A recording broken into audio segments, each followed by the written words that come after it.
பாஜக கூட்டணி வேட்பாளருக்கு ஆதரவாக மேலிட அறிவுறுத்தலின்படியே விக்கிரவாண்டி இடைத்தேர்தலை அதிமுக புறக்கணித்திருப்பதாக காங்கிரஸ் மூத்த தலைவர் ப. சிதம்பரம் குற்றம் சாட்டியுள்ளார். விக்கிரவாண்டி சட்டமன்ற தொகுதிக்கு இடைத்தேர்தல் அறிவிக்கப்பட்டு வரும் ஜூலை 10ஆம் தேதி வாக்குப்பதிவு நடைபெறவுள்ளது. திமுக, நாம் தமிழர், பாமக ஆகிய கட்சிகள் வேட்பாளர்களை அறிவித்த நிலையில் திடீர் திருப்பமாக தேர்தலை புறக்கணிப்பதாக அதிமுக பொதுச் செயலாளர் எடப்பாடி பழனிசாமி தெரிவித்துள்ளார்.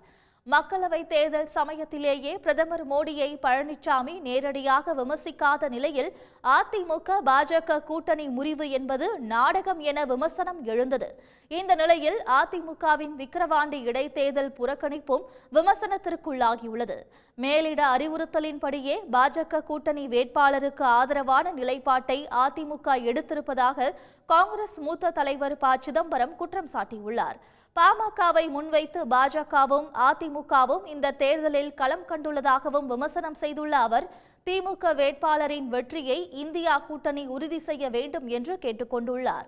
பழனிசாமியை மக்கள் ஏற்கனவே புறக்கணித்து விட்டதாக கம்யூனிஸ்ட் கட்சி தலைவர்கள் விமர்சித்துள்ளனர்.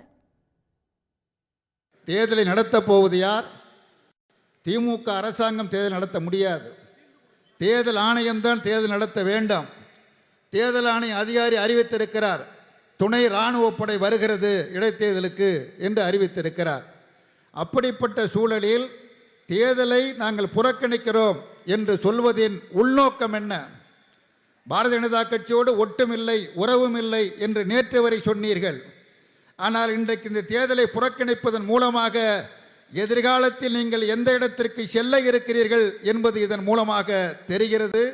எடப்பாடியார் இன்றைக்கு அந்த விக்கிரவாண்டி தேர்தலை புறக்கணிப்பதாக அறிவித்திருக்கிறார். மக்கள் ஏற்கனவே அவரை புறக்கணிச்சிட்டாங்க. மக்கள் ஏற்கனவே அவரை ஓரங்கட்டி விட்டார்கள்.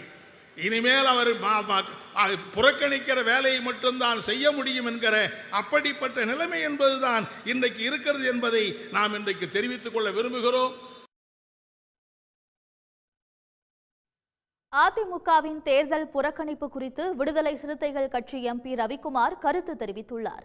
2026ஆம் ஆண்டு சட்டமன்ற தேர்தலில் பாமகவை கூட்டணியில் சேர்க்க வேண்டும் என்பதற்காகவே இடைத்தேர்தலை அதிமுக புறக்கணித்ததாக குற்றம் சாட்டியுள்ளார். ஜெயலலிதா மறைவுக்கு பிறகு வட மாவட்டங்களில் அதிமுக என்பது இன்னொரு பாமகவாக மாறிவிட்டது என்றும் அதன் விளைவே இந்த முடிவு என்றும் அவர் விமர்சித்துள்ளார்.